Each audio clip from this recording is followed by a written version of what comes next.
Hi, I am Dr. Ravi Krishna, consultant medical and hemato-oncologist, Medicover Hospital, Financial District. So today we will discuss about the treatment options of the head and neck cancer. Like majority of the patients surgery change చేసుకున్నాం, operation అయిపోయింది, so నా disease అంతా తీసేశారు, ఇంకా further గా treatment ఎందుకు తీసుకోవాలి అన్న క్వశ్చన్స్ అడుగుతూ ఉంటారు. So it all depends upon the stage of the cancer.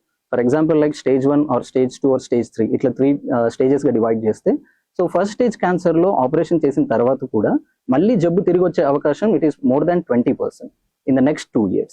Similarly, stage 2 లో the risk of recurrence అంటే జబ్బు తిరిగి వచ్చే అవకాశం it would be somewhere around 30%.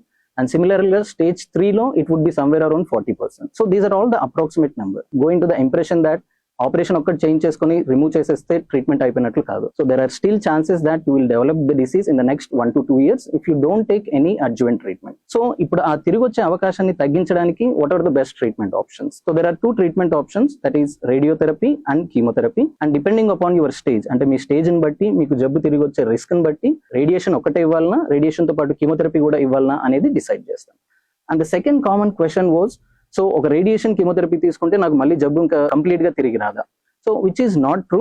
For example like only surgery చేసుకుంటే జబ్బు తిరిగి వచ్చే అవకాశం ఒక 30 to 40% అయితే, సర్జరీ అయిపోయిన తర్వాత రేడియేషన్ అండ్ కీమోథెరపీ తీసుకుంటే తిరిగి వచ్చే అవకాశాన్ని from 40% you can reduce to 10 to 15%.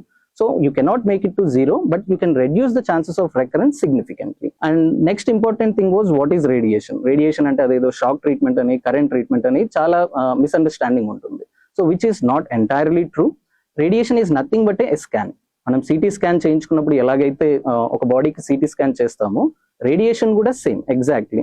But CT scan అనేది మనం ఏదైనా ఇన్వెస్టిగేషన్ ఏదైనా ఉన్నప్పుడు అట్లాంటి టైంలో చేయించుకుంటాం. But radiation is like daily ఒక 5 weeks కంటిన్యూస్ గా ఒక స్కాన్ చేయించాల్సి ఉంటుంది. అంటే లైక్ సోమవారం నుంచి శుక్రవారం వరకు 5 నుంచి 6 వారాల పాటు ఏ భాగంలో అయితే మనకు ఆపరేషన్ చేసింటారో ఆ భాగానికి సిటీ స్కాన్ చేస్తారు. సో డైలీ స్కాన్ చేయడం వల్ల some sort of radiation dose అనేది వెళ్తుంది. So which will kill the microscopic disease, అంటే మన కంటికి కనిపించని మైక్రోస్కోపిక్ లెవెల్లో ఏదైతే డిసీజ్ ఉంటుందో దాన్ని తిరిగి పెరగకుండా ఉండడానికి ఈ రేడియేషన్ అనేది హెల్ప్ అవుతుంది. Similarly chemotherapy also. So metastasis అవ్వకుండా జబ్బు అనేది మైక్రోస్కోపిక్ గా పెరిగి వేరే ఆర్గన్స్ కి వెళ్లకుండా ఉండడానికి ఉపయోగపడుతుంది. So this is regarding the early and advanced stages. Then coming to the metastatic, like stage 4 cancer patients కి there is no role of surgery, but with the advances in the therapy there are lot of advances are there.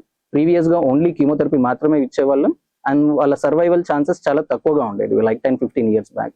But now with the advances of immunotherapy and targeted therapy, which are side effects parts are very minimal when compared to the chemotherapy, and we have prolonged the survival of the patient significantly. Here prolongation does not mean just increasing the time, we are prolonging the survival with significant quality of life also.